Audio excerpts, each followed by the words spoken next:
Good morning बच्चों। आज हम पढ़ेंगे ठीक है ना कक्षा 12वीं के ठीक है ना विशेष जो हमारा पार्ट जिसमें का क्वेश्चन आपका पेपर में अक्सर करके आता रहता है, पूछते रहता है। ठीक है, तो पहले हम लोग छोटे छोटे क्वेश्चन को सॉल्व करेंगे। ठीक है, जैसे अभी हमारा एक पार्ट है ठीक है जिसका नाम है खनिज तथा ऊर्जा संसाधन। ठीक है ना, इसको बोलते हैं मिनरल्स एंड पावर रिसोर्स। इसमें का आपको क्वेश्चन पूछ सकता है ठीक है ना, या अन्यथा करके आता भी है ये।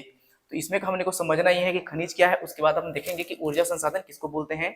तो सबसे पहले बात करें खनिज क्या है करके। देखिए, तो क्या होता है, खनिज क्या होते हैं, पृथ्वी के अंदर से प्राकृतिक चीजों को प्राप्त करना या प्राकृतिक चीजों को बाहर निकालना, ये कहलाता है हमारा खनिज। ठीक है, जैसे लोहा हो गया, पेट्रोलियम हो गया, ठीक है ना, चूना पत्थर अभ्रक है ना, ये सारे सारे क्या कहलाते हैं हमारे ये खनिज। ये सारे के सारे चीज हमारे दैनिक जीवन बहुत काम आते हैं। यहाँ पर हम देखेंगे पहले खनिज के प्रकार। ठीक है, तो खनिज यहाँ पर दो प्रकार के हो सकते हैं। पहला हो गया आपका धात्विक खनिज और दूसरा होता है आपका अधात्विक खनिज। ठीक है, धात्विक खनिज को बोलेंगे वे खनिज जिसमें धातुओं की मात्रा पाई जाती है, जो विद्युत का सुचालक होता है, जिसमें तन्यता पाई जाती है, ये सारे से धात्विक खनिज कहलाते हैं। इस प्रकार के खनिजों में क्या क्या देखने को मिलेगा आपको, सोना, चांदी, तांबा, निकिल, कोबाल्ट, क्रोमियम, ये सारे के सारे क्या कहलाता है आपका धात्विक खनिज कहलाता है। दूसरे नंबर पर आता है आपका अधात्विक खनिज। ठीक है, ऐसे खनिज जिसमें धातुओं की मात्रा नहीं पाई जाती, इस प्रकार के खनिजों में भंगुरता पाई जाती है, पीटने पर ठीक है ना ये टूट जाता है। ठीक है, इसमें ये जो खनिज होता है ये विद्युत का उचालक होता है।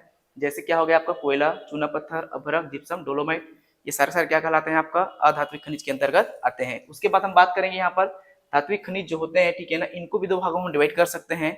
एक होता है आपका लौह खनिज और दूसरा होता है आपका अलौह खनिज।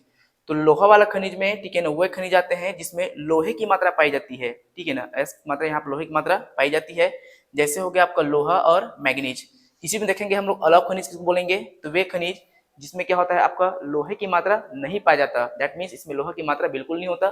जैसे क्या हो गया आपका तांबा हो गया और दूसरा क्या हो गया आपका बक्साइट।